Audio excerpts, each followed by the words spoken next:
मेरा नाम पास्टर राहुल कुचेकर है और यीशु मसीह को जानने से पहले मेरी जिंदगी बहुत बदकार जिंदगी थी।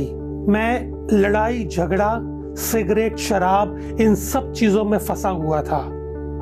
और एक दिन ऐसा हुआ कि मुझको पैसे की जरूरत पड़ी।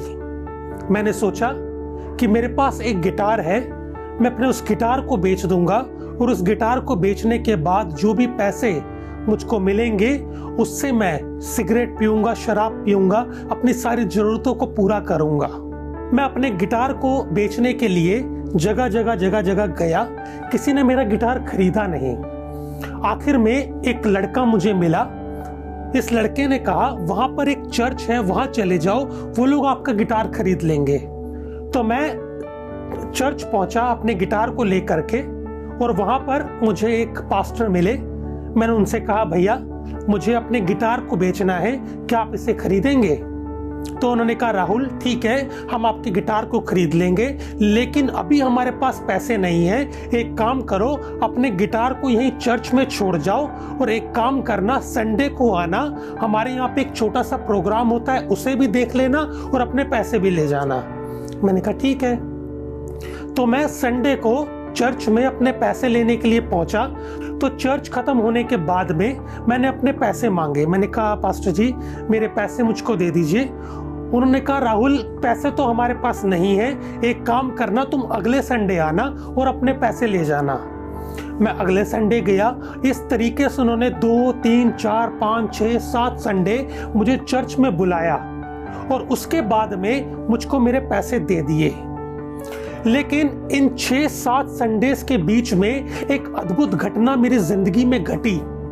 मैंने चर्च में क्या देखा कि एक परिवार अपने लड़के को लेकर के आया है और उस परिवार ने कहा कि हमारे बेटे के अंदर एक दुष्ट आत्मा है और हम जगह जगह होकर के आए हैं, कहीं पर भी कुछ नहीं हो पाया।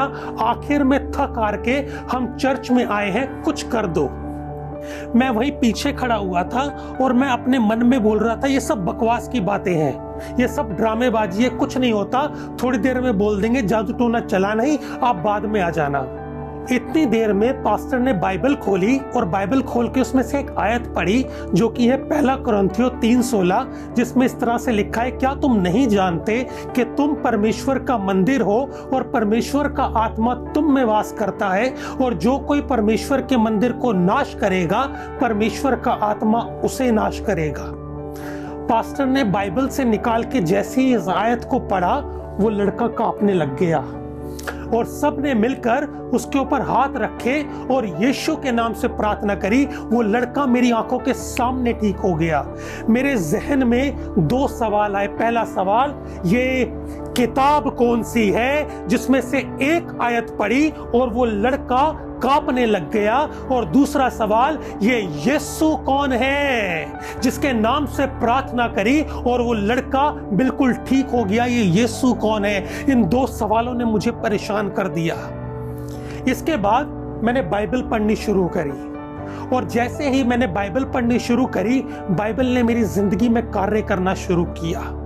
और जिस दोपहर को मैंने यीशु मसीह को अपने दिल में बुलाया था, उसी रात मैंने दोबारा शराब का गिलास उठाया पीने के लिए, और जैसे ही मैंने शराब पी मुझे वहीं पर उल्टी हो गई। आज इस बात को 12 साल से ऊपर हो गया, मैंने सिगरेट शराब को हाथ नहीं लगाया। ओवरनाइट परमेश्वर ने मेरी जिंदगी में कार्य किया और मुझे उस बुरी आदत से बाहर निकाल दिया। प्रभु यीशु मसीह ने मेरी जिंदगी को ज्यों का त्यों कर दिया, उसने मेरी जिंदगी को बदल के रख दिया।